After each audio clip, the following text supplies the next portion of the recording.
Alors il y a aussi une situation, et on va en parler tout à l'heure avec Katia Kermoual, une thérapeute, Katia Kermoual est une thérapeute, mais il y a une forme de thérapie qui s'appelle EMDR qui apparaît dans le livre que je ne connaissais absolument pas, et qui est une suggestion faite par le psychanalyste Alain Barbeau, je sais plus comment il s'appelle dans le livre. Je lui ai donné une seule fois un nom. Bardo, en tout cas. On va l'appeler Alain. On va l'appeler Alain. Elle va voir un psy, et lui dit il faudrait que vous alliez vous testiez cette thérapie parce qu'elle va permettre d'aller chercher une blessure profonde que vous pouvez avoir dans votre mémoire parce que sa mémoire ne commençait qu'à 5-6 ans, ce qui je pense si on fait le tour de la table, ce qui doit être la mémoire de chacune, parce que si on fait le tri entre ce que nous ont raconté nos parents, nos grands-parents, entre les photos, c'est culturel la mémoire, ça se construit aussi, qui nous permet aussi les photos qui nous permettent de nous souvenir de certaines choses. Si on cherche vraiment le premier souvenir que l'on ait de notre vie seul, sans éléments extérieurs, je pense pas qu'on puisse remonter à plus loin que 5-6 ans. Ça faudrait demander à un spécialiste, mais souvent on lui demandera tout à l'heure, mais elle s'en souvient pas.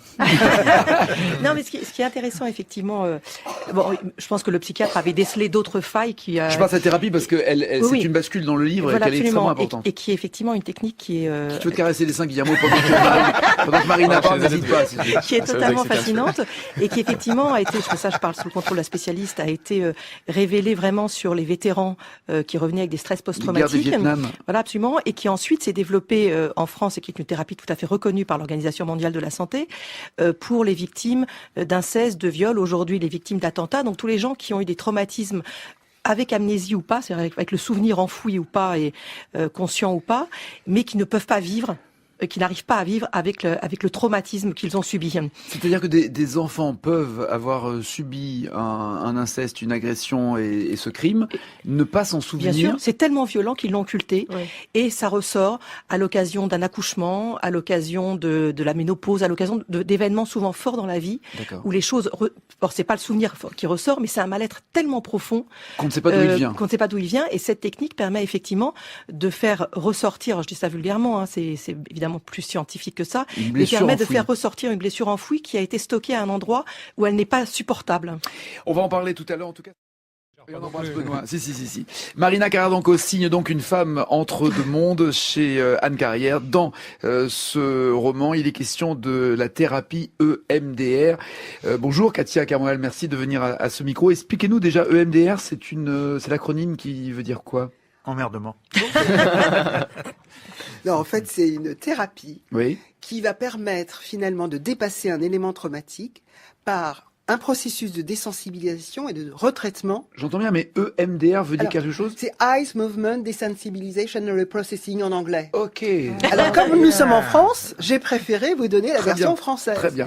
Alors, après ce jargon un peu... Non, mais ce qui est important, c'est que dans le EMDR, il y a le Eyes Movement. Et en effet, ça c'est important, de jouer avec l'équilibre droite-gauche, gauche-droite. Ce que j'ai compris en tout cas dans le roman de Marina, parce que je ne connaissais absolument pas cette thérapie, c'est de jouer avec un tapotement sur les genoux pour passer de la droite à la gauche. Je vais vous expliquer. S'il vous plaît. Alors, un élément traumatique, comme Marina disait, est mal stocké au niveau du cerveau. Et en général, dans le cerveau, il y a un processus où l'hémisphère droit et l'hémisphère gauche communiquent de manière fluide. Or, l'élément traumatique, je vous dirais ce que c'est qu'un élément traumatique, est mal stocké et finalement, il n'y a pas cette communication. Il n'est pas mal stocké, il est planqué volontairement. Trop bien stocké. En fait, il sait se rappeler à l'individu et lui faire mal tous les jours. Parce qu'il y a des déclencheurs. Et il s'est glissé au milieu, il s'est glissé entre les deux. On va dire qu'il est un peu mal placé, mais bon. Mais il dit qu'il est quand même là et c'est pour ça qu'il y a des crises d'angoisse, c'est pour ça qu'il y a du stress, c'est pour ça qu'il y a des phobies, c'est pour ça qu'il y a tout un ensemble de choses qui remontent.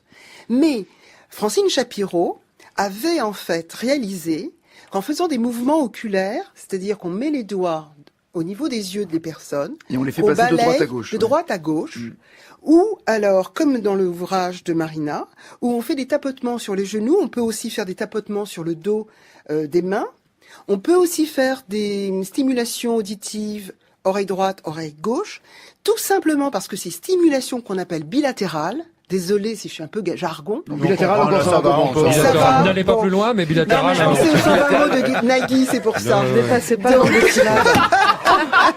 Elle est géniale, Katia. Attends, c'est drôle. Elle a compris l'esprit. Je vois pas ce qu'il y a de drôle. Enfin. Continuez, Katia. Mais revenons aux choses sérieuses. Donc, ces stimulations bilatérales vont faire venir, si vous voulez, par rapport à un souvenir traumatique, tout un ensemble de choses, de ressentis au niveau de son corps, d'images, d'idées, d'odeurs, qui vont aider à intégrer finalement ce trauma. Et c'est quoi un trauma et comment on intègre un trauma? Un trauma, c'est une situation où il y a une émotion forte, négative, où parfois il y a du danger, un sentiment de danger, un sentiment de terreur qu'on ne peut pas dépasser, et on se sent seul, et à un moment, on est comme sidéré par la chose. Et ce traumatisme, il peut avoir une très très grande amplitude. C'est pas uniquement un viol, c'est pas uniquement une agression, ça peut être aussi une sorte de maltraitance familiale qui dure tout au long de toute notre vie, du style t'es nul, t'y arriveras pas, ce genre de choses que beaucoup ont entendu dans notre enfance, ça peut constituer un élément traumatique. Là, on est tous en train de se demander autour de la table le truc qui... C'était ma question d'ailleurs. Est-ce qu'on est obligé de connaître son traumatisme pour le cibler dans une thérapie EMDR? Alors, il y a différents cas de figure. Il y a des personnes qui connaissent ces éléments traumatiques. Par exemple, un deuil qui viennent vous voir en disant voilà, j'ai perdu un membre de ma famille et je suis hantée plusieurs mois après, comme c'est arrivé. J'ai l'impression que le mort revient me voir et je suis culpabilisée, etc. Donc la personne vient avec une demande bien précise. D'autres qui vont dire je sais pas. Des fois le matin, je me lève, j'ai une boule d'angoisse, je sais pas ce que j'ai la nausée, une sorte de mal-être, je sais pas. Et finalement, des fois, j'ai des crises d'angoisse, je sais pas ce qui m'arrive dans le métro. Tout d'un coup, j'ai une crise de panique, il faut que je sorte. Bon. Et les gens disent, mais pourtant, j'ai pas eu de traumatisme quand j'étais enfant. Et finalement, très souvent, il y a des éléments traumatiques ou des situations traumatiques. Il y a peut-être des fois du déni, de l'amnésie totale ou partielle, parce que c'est un mécanisme de défense, on met de côté pour se protéger. Et finalement, il y a la mémoire du corps. Et c'est ça aussi qui s'active. Mais pourquoi une stimulation gauche-droite, droite-gauche peut amener à faire ressortir ça? Alors, quel est le mécanisme? En fait, si vous voulez, les parties, au niveau neuronal, il faut une sorte de fluidité, de plasticité, pour pouvoir intégrer tout cela. Et quand les choses sont figées, à un moment, c'est quelque chose qu'on ne peut pas digérer. C'était comme si, je vais prendre une image. Oui, vous avez un verre d'eau, vous mettez un caillou, qu'on appelle trauma. Essayez de l'avaler. Il va vous rester à travers la gorge. Or, finalement, en travaillant autour de ce caillou, à un moment, on va le désintégrer. Et je dirais, ça passera mieux parce que... Alors, oui. J'ai pas droit à la fin de mon histoire. Moi. Alors là, écoute, tu prendras ton livre d'images plus tard et tu iras faire des coloriages aussi. Moi, j'aimerais savoir comment se passe une séance, ça... Non, alors ça tu le sauras plus tard.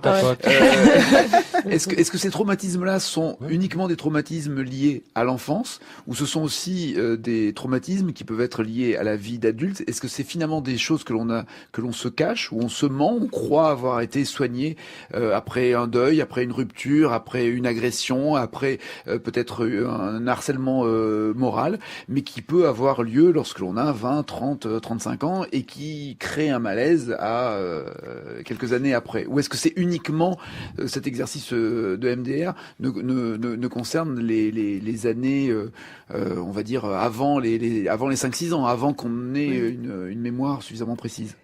Prenons un exemple, un adulte qui se fait agresser. A tout un ensemble de ressources qui va lui permettre de dépasser cette agression. Ou pas. Parce que, peut-être dans son enfance, ces ressources ne sont pas suffisantes pour dépasser l'élément traumatique. Donc ça fait toujours appel à l'enfance. Alors, l'enfance, si vous voulez, les éléments traumatiques de l'enfance sont très forts parce que l'enfant est fragile et vulnérable. Tout au long de notre vie, tout ce que nous allons vivre, tout ce que l'éducation va nous apporter, toute la sécurité que nos parents vont nous apporter, vont créer des ressources. Ouais. Et ces ressources vont nous permettre de dépasser ou pas une situation. Ça marche à tous les coups? C'est variable. C'est variable selon les individus. Il y a quelqu'un qui perd son job, il peut faire une dépression. Quelqu'un qui perd son job peut rebondir et redémarrer. Et ça, c'est totalement différent. Et pourtant, je dirais, c'est la même situation. Les deux personnes ont perdu un job. C'est pas simplement une question de caractère. Il y a forcément un traumatisme quelque part qui explique. Non, si vous voulez, dans la notion de traumatisme, c'est aussi peut-être des fois un environnement toxique familial qui relèverait de quelque chose du traumatisme. Vous imaginez bien que parmi toutes celles et tous ceux qui nous écoutent, chacun va se poser la question comme autour de cette table en disant mais est-ce que il y aurait quelque part dans mon enfance des explications de tel ou tel comportement que je pourrais avoir? Est-ce que ça veut dire que vous encouragez toute personne ayant des problèmes ou pas? Parce que là vous avez évoqué celles qui ont des problèmes en disant et si j'allais chercher la source de ce problème, mais y compris celles qui n'en ont pas, à aller faire le tri de ce qui serait caché dans leur mémoire lointaine. Moi, je pense qu'il faut être vraiment très tolérant. Quand vous êtes, vous estimez que vous avez acquis un certain équilibre de vie, quelles que soient vos blessures, bon an mal an, vous les compensez. J'allais dire, s'il n'y a pas vraiment de souffrance et de demande, je vois pas trop l'intérêt de faire cette démarche. On fait pas une démarche comme ça dans l'absolu. Ouais. Mais s'il y a une souffrance et quelque chose qui bloque, moi je dis, mauvaise nouvelle, on a tous des traumas, bonne nouvelle, on peut tous s'en sortir. Qu'est-ce que ça veut dire aussi? C'est que la vie, c'est pas un cul-de-sac. Quel que soit l'héritage qu'on a pu avoir, eh bien, grâce à une thérapie, notamment EMDR, on peut se débarrasser des choses qui nous plombent. C'est une forme d'hypnose pour rejoindre la question que vous voulez poser, Leïla. Comment ça fonctionne? C'est une forme d'hypnose? Je suis pas une spécialiste de l'hypnose, mais il y a une grande différence entre l'hypnose, c'est que en thérapie EMDR, on est vraiment présent. La seule chose qui s'inspire de l'hypnose, ce sont ces balayages et ces tapotements qui vont faire qu'à un moment, on est dans une sorte de travail un petit peu d'association libre, un petit peu... Ne pensez à rien, on n'écoutez que ma voix. Non, on pense à beaucoup de choses, on fait beaucoup d'associations. Et pardon. Pour finir, comment éviter les charlatans? Voilà. Des charlatans, il y en a partout. C'est la question déjà autour de cette table, oui, mais c'est la question que je voulais poser, parce qu'il peut y avoir des interprétations abusives et des gens se créer, fantasmer un traumatisme qui n'a pas existé. Et ça, on a vu quelques exemples de personnes célèbres. Alors, si vous voulez, il y a le charlatan thérapeute ou pas. Donc déjà, première partie. Déjà, pour être thérapeute EMDR, faut être psychologue ou médecin et avoir suivi une formation de EMDR France qui accrédite les thérapeutes. Marina? Oui, juste pour, vous me contredirez si je dis des bêtises, mais sur cette histoire de faux souvenirs qui est très intéressante, justement le MDR, et c'est pour ça que ça a été reconnu par l'Organisation mondiale de la santé, ne peut pas créer des faux souvenirs parce que, comme vous l'avez dit, c'est le corps qui parle, c'est le corps qui s'exprime et qui revit le traumatisme. Et le corps ne sait pas mentir. C'est pour ça d'ailleurs que vous allez, c'est presque du prosélytisme que vous faites, Marina. À la fin de votre livre, vous mettez l'adresse de MDR. Parce que je ne suis pas une spécialiste et que si les gens veulent en savoir plus et veulent surtout avoir des spécialistes, des analyses de spécialistes, il faut aller sur ce site. emdr-france.org pour avoir des nouvelles. Je ne sais pas si là sont recensés ceux qui ne sont pas des charlatans, justement. C'est-à-dire qu'il y a un répertoire, l'annuaire de ceux chez qui on peut se tourner. L'annuaire des gens qui ont été formés, accrédités. Il y a un processus de suivi de la qualité de la thérapie. Qui a inventé tout ça, d'ailleurs? Francine Shapiro, une psychologue américaine dans les années 80. Très bien. Voilà. Et le verre d'eau, il est rempli comment? Le gravier vient d'où? Merci Katia Caroual, thérapeute EMDR, membre de l'association EMDR France. Merci mille fois et pour votre patience et pour vos explications.